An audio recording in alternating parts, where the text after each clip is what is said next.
He's a tugboat and a friendly tugboat too. A friendly tugboat too.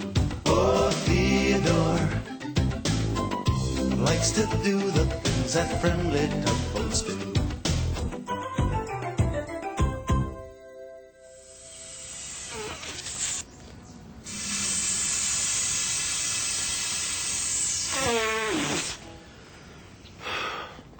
Hello. We're having a beach party here in the big harbor. I'll have these blown up in no time. Boy, it's kind of hard getting them started. But think of all the fun we'll have with these. I love throwing beach balls around, don't you? Boy, it's a little harder than I thought it would be. Look how many I have left. I said I would. I said I could blow up all these beach balls. Maybe I should have asked Emily first. One bright morning, Carla, the cool cabin cruiser, was cruising past Cayley's Cove, just zigging and zagging along in her jazzy way. "Hi, Carla," a little voice called. Carla slowed down and saw Dorothy, the small dory who lived in the cove. "What are you doing?" said Dorothy. "I'm rocking over the waves and rolling over the whitecaps," answered Carla. "Can you come and stay with me some night?" said Dorothy. Dorothy was just crazy about cool Carla. "Cool," said Carla. And then she had a better idea.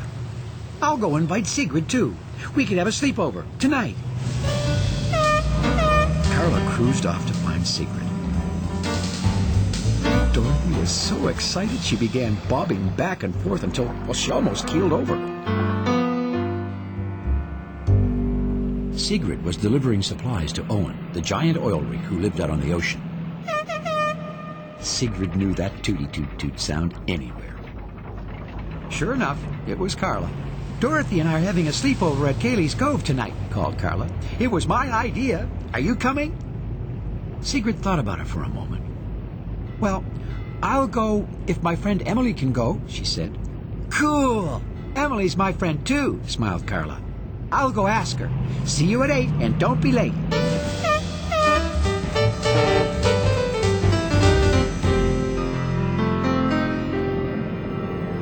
Carla found Emily in the harbor, moving a ship with Theodore. "We're having a sleepover at Cayley's Cove tonight, and everyone's coming, and you can come too," said Carla, out of breath. "If you're allowed," Carla added slyly. "I guess she'll have to ask the dishwasher." "He's not the dishwasher," Emily smiled. "He's the dispatcher, and I'm sure you'll let me go." The sun was just beginning to sail over the edge of the ocean when Carla and Sigrid arrived at Cayley's Cove. Of course, Dorothy was waiting for them. Just then, they heard a tugboat's whistle. "Oh, cool," said Carla. "Emily is allowed to come." "What shall we do first?" said Dorothy. "Let's race around the cove," suggested Sigrid. She loved to race, and she usually won. "Good idea," said Emily. But then I can't come," said Dorothy. You see, Dorothy didn't have an engine like the other boats. "I can pull you," suggested Sigrid, who always wanted to be a tugboat anyway. "Cool, let's go," shouted Carla. Sigrid attached a small rope to Dorothy, and everyone lined up to begin the race. Truro, the fishing trawler who lived in the cove with Dorothy, blew his horn, and the boats took off. Carla and Emily quickly took the lead. "They're getting ahead of us," shouted Dorothy. "Go faster, Sigrid, go faster." Now, Sigrid could go much faster, but she was afraid of going too fast with Dorothy behind her. "Are you sure it's okay?" she called to the little dory.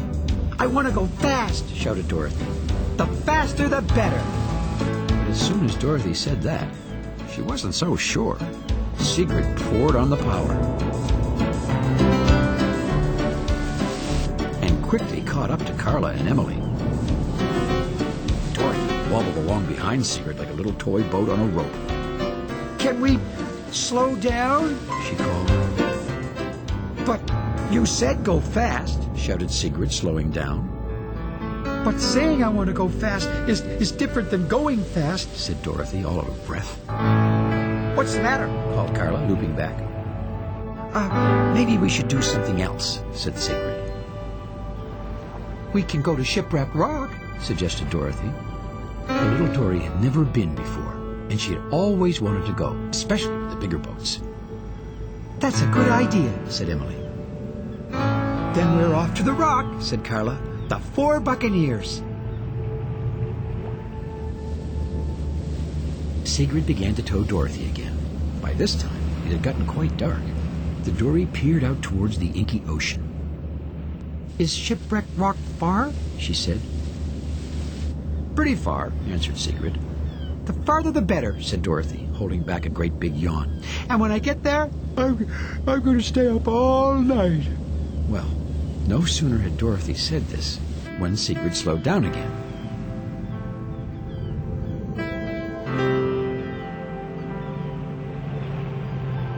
What's the matter now? Said Carla.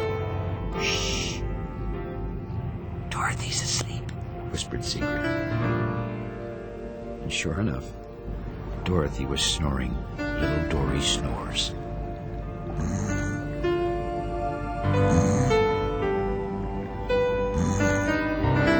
I guess it must be past her dock time, Emily grinned.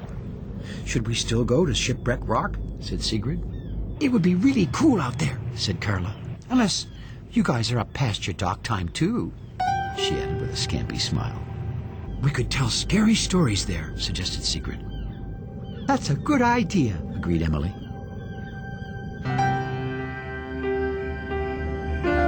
The 3 boats tied Dorothy safely up to her dock beside Truro, and once more headed off into the night. Now we're the 3 Buccaneers, chirped Carla.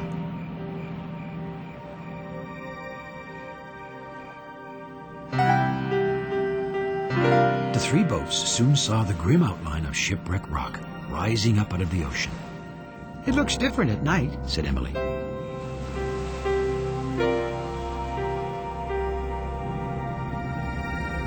Kind of spooky, whispered Sigrid. I hear there are ghost ships, said Carla, with mischief in her voice. Maybe you're too scared to stay here. I have a good ghost story to tell, said Emily. She wasn't scared. The scarier the better, said Sigrid. She didn't want Carla to think she was scared either. I'm not afraid of anything, she added. Has anyone ever heard the story of the sea beagle? Said Emily. The sea beagle? Giggled Carla. Oh, that doesn't sound too scary. One winter, long ago, Emily began, the big harbor was frozen over. Ships had to dock out here. One night, there were 3 boats, just about our size.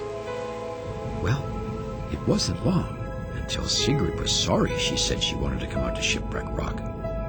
It was different really hearing a scary story in such a spooky place. Carla had an idea. Let's pretend we're those boats and float in their places. The boats were right here, said Emily. The Sea Beagle had come all the way across the ocean, carrying her heavy cargo. What was she carrying? Said Sigrid. Buoys, shouted Carla. Well, Sigrid nearly popped her helicopter. Carla had snuck up on her. Scared you, smiled Carla. That's not funny, said Sigrid. A terrible storm began, continued Emily. A giant wave hit the Sea Beagle, and she was swept helplessly into Shipwreck Rock. With a silent scream, she sank, and it said she lies there still, on the bottom of the ocean, waiting for boats to come by. Then she rises up and pulls them down with her. I don't believe it, said Carla. It's just a silly old story. Where did she sink? Sigrid stuttered. Right this way, Emily said softly.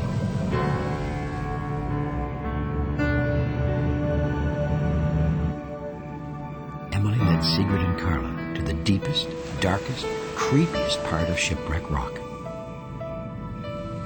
They say you can hear the Sea Beagle sometimes, whispered Emily, calling for the boats to come. Awa, awa. What was that? Said Sigrid. probably just a ghost, chuckled Carla. I think I'd better go check on Dorothy, Sigrid said. Just to make sure she's sleeping.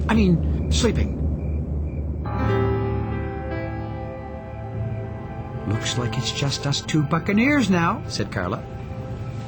Maybe we should go too, said Emily, to make sure Sigrid gets back okay. Oh, you can go, Emily, said Carla boldly. I want to see the sea beagle.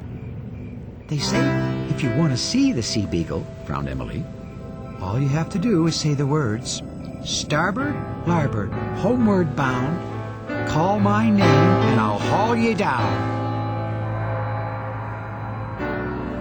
I'm not afraid of some old beagle, said Carla. I hope she does come. The cabin cruiser floated out into the open ocean. Starboard, larboard, she began. Homeward bound. Call my name and I'll haul ye down. Sea beagle, she called softly. Well, no sooner had she said those words than she wished she hadn't. The water began to boil and bubble around her. Something was rising up from the bottom of the ocean. Sea beagle! Cried Carla. I didn't really want her to come. I only said I did. One buccaneer, groaned Emily. She was scared for the first time, too. She suddenly realized that telling ghost stories was very different than seeing real live ghosts. The water churned and chopped some more. Ghost! Cried Emily. But it was Northumberland's submarine, coming home from his nightly underwater ocean patrol. Well, Emily was so relieved she laughed out loud. You're not a ghost, Northumberland, she said. Did you just say ghost?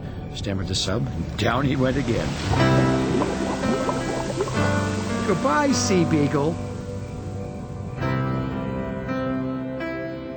Emily cruised back to Cayley's Cove and told Carla and Sigrid what had happened. They all had a good laugh about Northumberland the Sea Beagle, too. Just then, they heard a familiar whistle. It was Theodore. I was on the night shift, he explained. and Northumberland told me something about a ghost at Shipwreck Rock, and it's a long story, yawned Emily. I'll tell you all about it in the morning.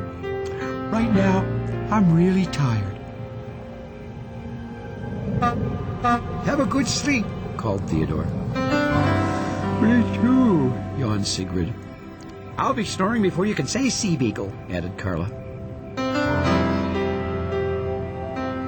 Well, for the first time that night, they found it was very easy to do exactly what they said they'd do.